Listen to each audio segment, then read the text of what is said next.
오는 7월 7일부터 법정 최고금리가 연 24%에서 20%로 낮아집니다. 이자 부담이 줄어드는 것이긴 한데 동시에 신용이 낮은 중저신용자들은 제도권 금융상품을 이용할 수 없게 될 것이란 우려도 나옵니다. 최고금리 인하의 두 얼굴을 살펴봤습니다. 먼저 정호진 기자입니다. 26살 A씨는 계속되는 대출 거절로 어려움을 겪고 있습니다. A씨의 신용점수는 과거 신용등급 기준 5에서 6등급 사이. 개인 사정으로 돈을 융통하기 위해 대출을 알아봤지만 결과는 좋지 않았습니다. 이번에 대출 신청을 하긴 했는데 신용등급이 낮다고 하더라고요. 근데 앞으로 대출 받기가 더 어려워진다고 말을 들어가지고 좀 힘들어지지 않을까 이런 생각을 했는데.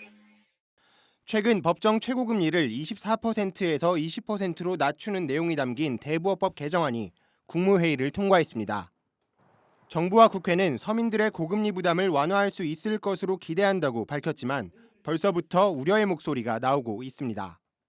금융위원회는 이번 최고금리 인하로 인해 약 32만 명이 제도권 금융대출에서 배제되고 이 가운데 약 4만 명은 불법 사금융으로 유입될 수 있다고 내다봤습니다. 지난번 최고금리 인하 당시에도 저신용자 26만 명가량의 금융이용이 축소됐고 4에서 5만 명이 불법 사금융으로 유입된 것으로 추정됩니다. 기존 1금융권 이용이 어려운 중저신용자들이 찾던 2금융권조차 이전보다 문턱을 높일 수밖에 없다는 입장입니다. 저희도 사실 영리를 추구하는 기업이 있고 최하단에 있는 분들은 일부는 조금 이제 어려움이 있지 않으실까. 금리 인하가 됐을 때 분명히 소외되는 계층이 생길 수 있고 그 무급 사금형으로 넘어갈 가능성이 굉장히 높다. 이번에 가장 대표적인 목소리긴 하거든요.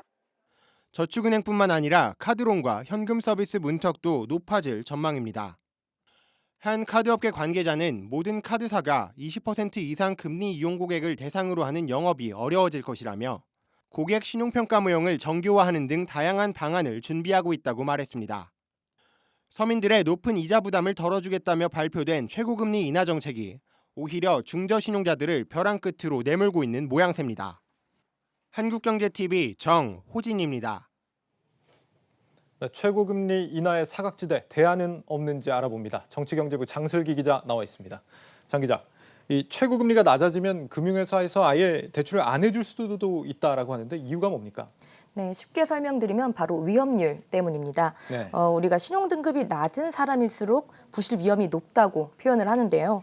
그만큼 빌려준 돈을 제때 받지 못할 수 있다는 그런 의미입니다. 예. 그래서 보통 신용도에 따라서 금리도 다르게 책정이 되는데요.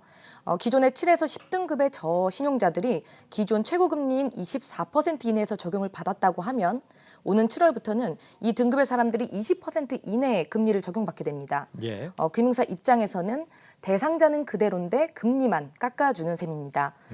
리스크가 높아지기 때문에 충당금은 더 쌓아야 하고 조달 비용이 더 올라갈 수도 있고요. 예. 그만큼 금융사 입장에서는 비용이 더 들기 때문에 차라리 대출을 해주지 말자 이런 현상이 생기는 겁니다.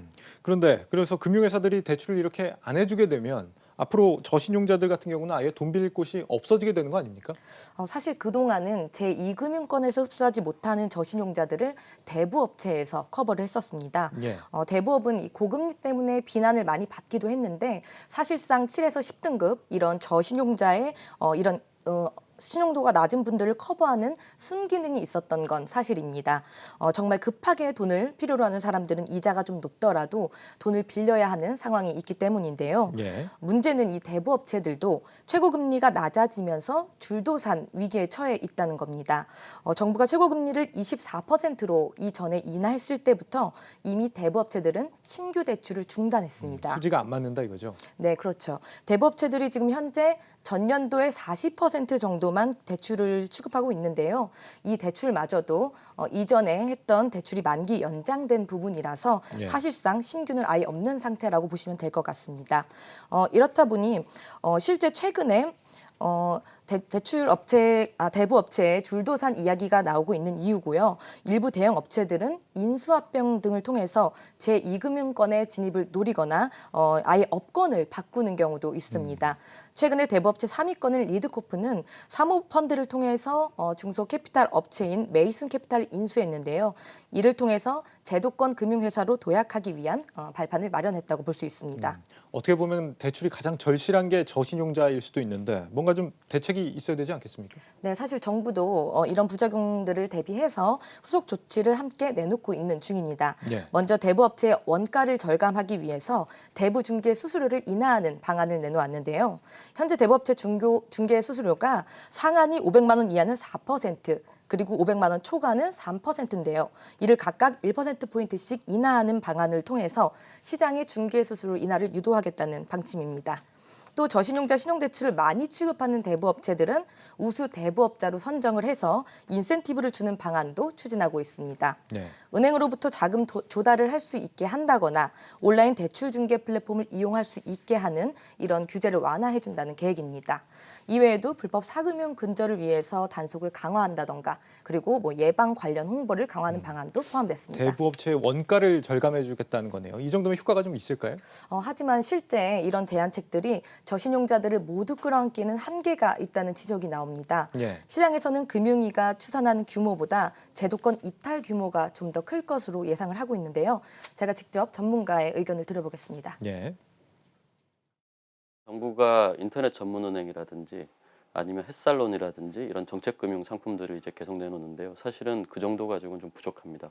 금액으로 따져봐도 보통 1인당 평균으로 한 1,250만 원 정도를 빌리거든요. 그러면 러프하게 계산해도 한 40조 원 정도가 필요해요. 근데 40조 원만큼 지금 상품이 나오는 게 아니잖아요. 합법적인 대부업체 같은 경우에는 예를 들어서 비용, 자본 조달 비용이나 이런 부분들을 조금 낮춰주긴 했습니다. 그렇긴 하더라도 상위권 몇 개 빼고는 사실은 운용이 불가능해요. 그렇게 되면 공급이 당연히 생길 수가 없죠. 네, 제가 그리고 이 인터뷰를 진행하면서 혹시 대안책이 없는지 한번 좀 여쭤봤는데요. 예. 이번 금리 인하폭이 생각보다 좀 크기 때문에 공급의 축소 불가피하고요. 제도권 이탈도 불가피하다는 답변이 좀 있었습니다. 예. 그리고 실제 대부업계의 이야기도 들어봤는데요. 시장이 먼저 돌아간 후에 이 모자란 부분을 정책금융에서 커버해주는 그런 역할을 해야 하는데 이미 시장 자체가 좀 잠식된 상태여서 이런 후속 조치, 정부의 후속 조치가 있어도 한계가 좀 있을 것 같다는 그런 목소리가 많이 나왔습니다. 아무래도 이 기존 저신용자들을 위한 시장 활성화가 선행되기 위해서는 보다 적극적인 규제 완화, 이런 것들이 있어야 어느 정도 보완이 될 것으로 보고 있습니다. 그렇군요. 앞으로 좀 시장 금리가 더 올라가게 된다면 제도권에서 밀려나는 이 저신용자들 더 많아질 수밖에 없을 것 같은데 이 막연히 대부업 활성화보다도 좀 저신용자 소득이나 신용도 개선 같은 대책들이 좀 종합적으로 강구돼야 될 것 같습니다. 정치경제부 장슬기 기자였습니다. 잘 들었습니다.